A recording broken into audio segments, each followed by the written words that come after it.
Kind of need a second catch. Let's go, good girl. We're going to be doing some spoken word for us. Okay. We're going to do two pieces. One is a little bit short, and the second one we're going to have a little bit of fun.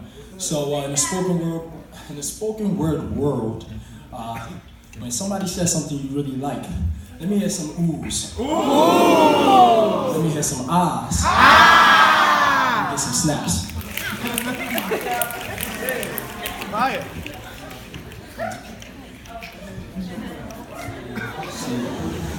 Oppression is any cruel and unjust treatment through the exercise of power. And oftentimes we ask God to remove oppression from our lives, believing that through this will arise. See, I peep. Fear of oppression is a limitation of God's people. So busy living life based on the skepticism of the world around us. We don't see that with God, it's often J in his face. See, repetition was the key for this revelation. The Spirit ministers Psalms 34, Matthew 6, verse 34, and Proverbs 3, 34. See, that's 3 points for why I'm not stressing. We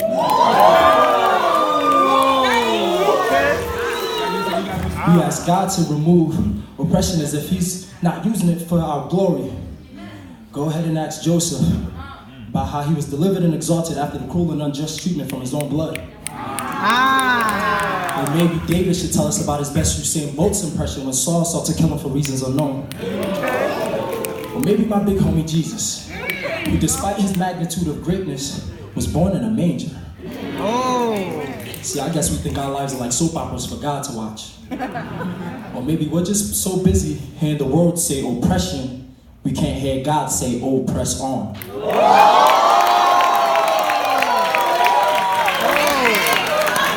We're going to have a little bit more fun with this one. Let's go,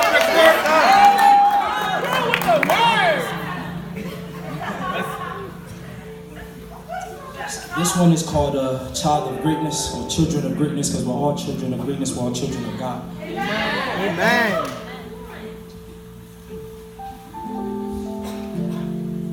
I called upon God to have a conversation. I wanted to talk to God, so I wrote him a letter. Knowing that I was impatient for his response, I sent him a text. See, I had a lot to ask, but I couldn't help but ponder on the old age idea, riddle, thought process, and everything else that describes this question.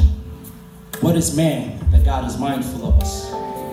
I mean, seriously, what could it be to make justice himself love the unjust, perfection admire the dysfunctional, and purity consider the filthy? I mean, I truly couldn't understand why God loved man. So as I waited for his response, I thought to myself, well, this might be too much to text. So maybe I'll just give him a call. And as I picked up my phone to call Yah, I realized God rarely ever speaks plainly to me. So he might not say what I want to hear. So I did what I should have done in the first place. And I called on the Holy Spirit to answer me with grace.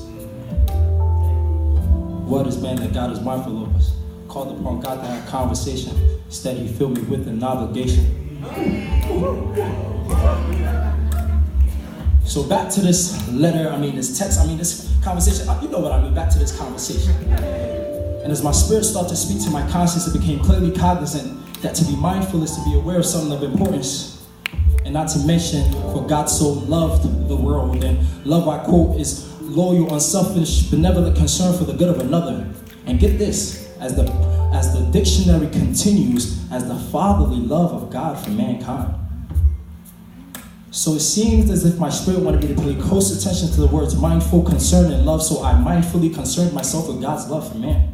I said, so it seemed as if my spirit wanted me to pay close attention to the words mindful, concern, and love, so I mindfully concerned myself with God's love for man. But see, I was wrong.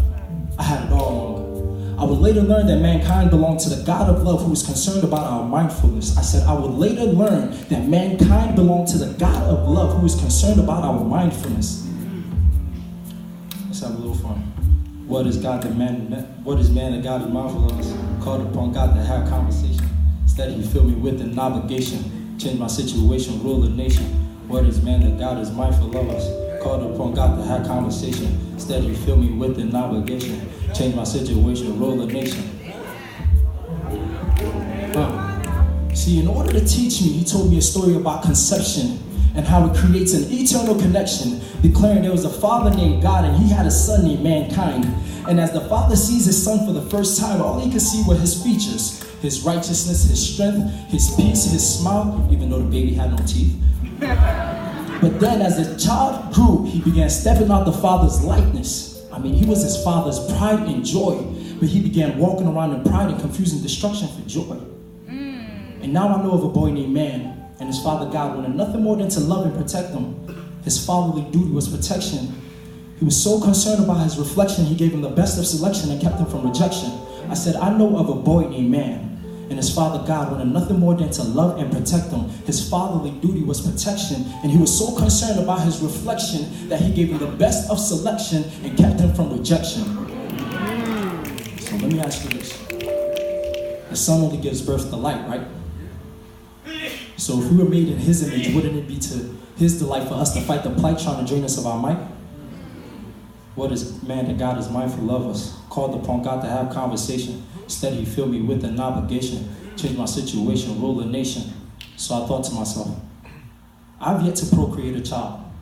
But when I do, I look into his eyes as he rises higher than the skies. Watch the mountains call him great as he causes the earth to quake.